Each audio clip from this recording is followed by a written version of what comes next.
We're going to work on problem 4.2a. Problem 4.2a is found on page 110 in the book. If you don't have the problem open on page 110, please pause the video and go to page 110 of the book.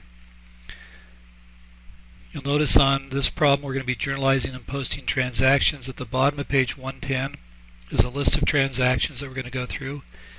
After we've journalized the transactions, we're going to post them to the general ledger. You can also see a list of accounts. It's important when we journalize that we use the accounts that are listed in the problem. For example, if we buy art equipment, we're going to use the art equipment account 151. If we buy office equipment, we're going to use the office equipment account, and so on. So I'm going to go through the transactions and show on each one how to complete the journalizing. We'll start with October 1. Connie Hernandez invested $35,000 cash in the business. So we're going to date it October 1. And this is a debit to cash. When cash comes into the business, you debit the cash account. $35,000 debit. And we're going to credit the capital account, which is Connie Hernandez Capital. I don't mind if you do some abbreviations on your problems as long as I know what the abbreviation stands for. And we want to put a description in here. This is an investment by the owner. Sometimes there's a memo associated with an investment. This problem doesn't give us a memo number, but sometimes we'll have a memo that we'll reference. Our next transaction is on the 2nd. Paid office rent for $1,125. Issue check 1001. Anytime we write a check, it means we're spending cash. When cash goes out of the business, it's a credit. So I can, as I read this problem, I know I'm going to credit cash. But remember, we do our debits first on the journal. So we're going to be debiting an account associated with paying of rent, which is rent expense. And it's for $1,125. Crediting cash. And if you run into the little glitch here that you're seeing, I'm getting some formatting, some odd formatting, you just have to move everything to left justified. So I have a cash debit $1,125. So we paid rent, check 1001. And I'm going to center the description just to show it's an indent. On the 5th, purchased desks and other office furniture for $7,000 from Office Furniture Mart Incorporated. Received invoice 6704 payable in 60 days. Okay, we're buying on credit since it's an invoice. So this is going to be an accounts payable credit. And we're buying office furniture, so it's a debit to the office furniture account. Office furniture or office equipment, I should say. We don't have an office furniture account, we have an office equipment account. So office equipment is an asset, and asset accounts are debited when they're increased. So we're increasing our office equipment by $7,000, so that's a debit. We are, as I said, purchasing the equipment or the furniture on account. So this is an accounts payable debit, $7,000. In our description, we want to say purchased equipment on account from Office Furniture Mart, invoice 6704, due 60 days. So there's some important information to put in the description, the invoice number, when it's due, as well as who we purchased the equipment from. On the 6th, issue check 1002 for $2,175 to purchase art equipment. Art equipment debit, $2,175. And we wrote a check. So again, when you write a check, that means you're paying cash out. That's a credit to cash. Anytime you see a check number, automatically think credit to cash. So we purchased art equipment, check 1002.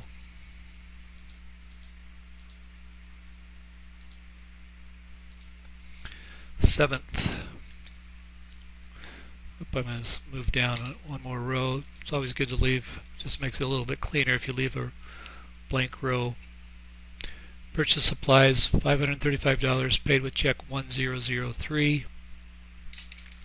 So we're purchasing assets of supplies. That's an increase to the supplies account, $535.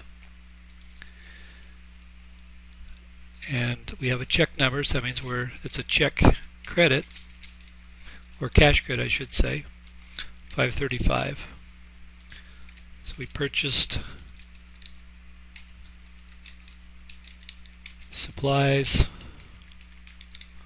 C1003.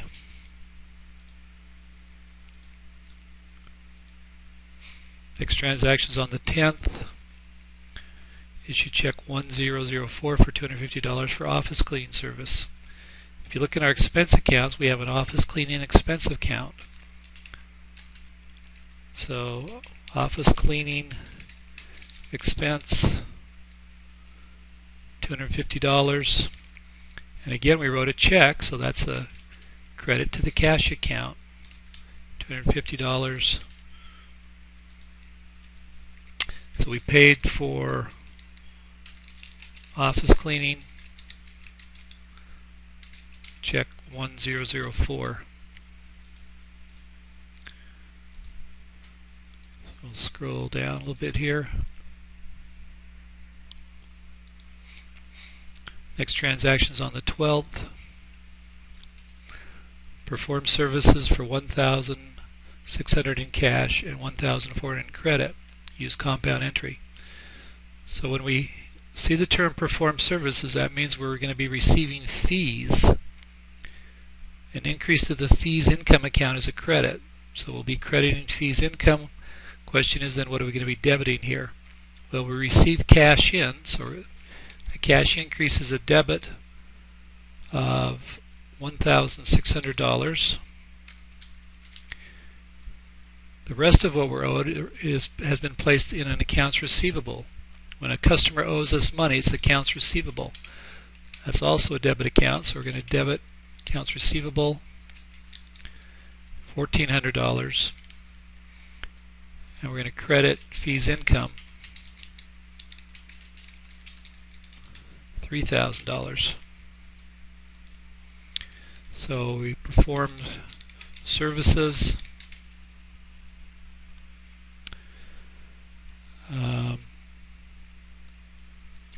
paid $1,600 cash, balance on account.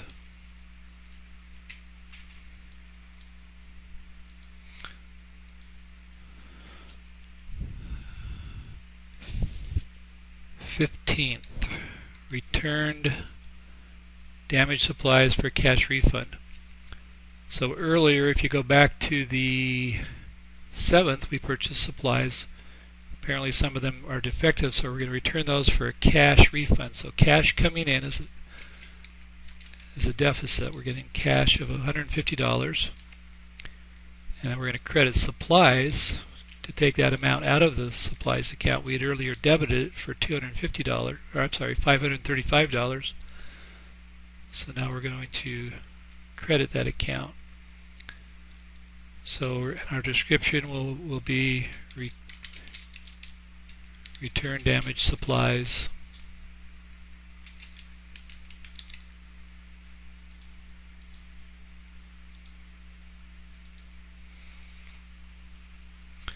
The 18th. Another somewhat complicated entry here. It's a compound entry. Purchased a computer for $1,025 from Office Furniture Mart. Invoice 7108. Issue check 1005 for $525 down payment with a balance payable in 30 days. Okay, so this is office equipment. We're going to debit that account. Office equipment's an asset. When assets increase, it's a debit. $1,025. And we issued a check, so that's a cash credit for $525. And then the balance we owe, when our business owes on a credit, it's accounts payable. And that would be the difference. So if I take 1,025 minus 525, I get 500 that's still due. And then we want to put some information in here. Purchased computer,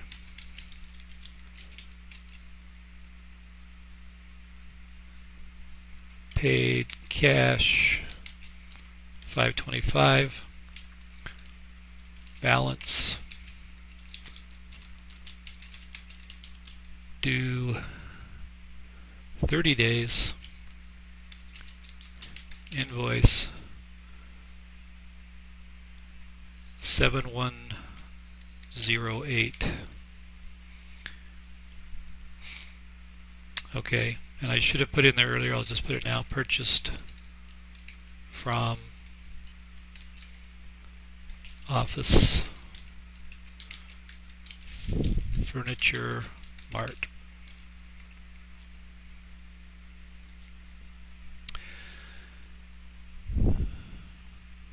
Okay, now on the 20th, we're making a payment for some of the money that we owe. And this is being paid to Office Furniture Mart. Remember earlier we bought $7,000 as well as the transaction on the 18th. So we're writing a check. That's going to be a cash credit, and what we're debiting here is going to be our accounts payable, since we're making a payment on the account. So when we pay on an account, when we pay on our accounts payable, it's a debit. And we're paying $3,500. It's a cash credit because I'm writing a check, $3,500. And the information on that would be paid on account, invoice 6704, check 1006. So if we go back up to the 5th, we see there's the invoice 6704. That's what we're paying on here on the 20th. Okay, I'm going to skip a couple of transactions here. We will do the 26th. Perform services on credit. So when we perform services on credit, it means our customer owes us money. That means there's an accounts receivable debit, in this case for $1,950. And we perform services, that's a fees income credit, $1,950. So we performed services on account.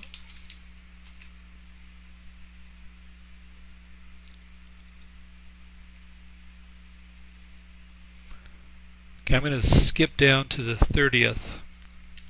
So make a note, I'm skipping the transaction on the 27th. We'll do a couple of expenses at the bottom. So on the 30th, we received $1,600 in cash from a credit customer. So somebody owes us money on accounts receivable. Now they're making a payment to us. So cash is coming in, $1,600. And we're going to credit accounts receivable. We're seeing that funny formatting again, so let me change that.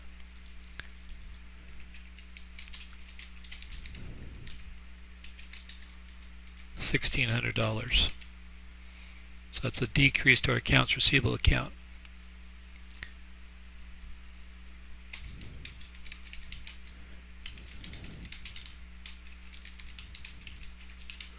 I'll put that we received payment from a credit customer.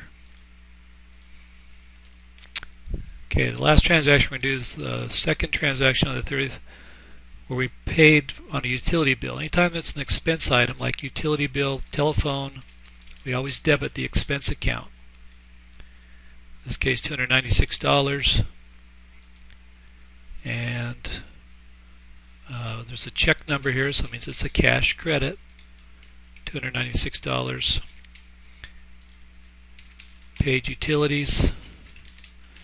Check 1008. Okay, now there's two transactions I didn't do. The transaction on the 27th where we paid the telephone bill, we would have debited telephone expense, and we would have credited cash. Then the final transaction on the 30th where we paid salaries, we would debit salaries expense, credit cash.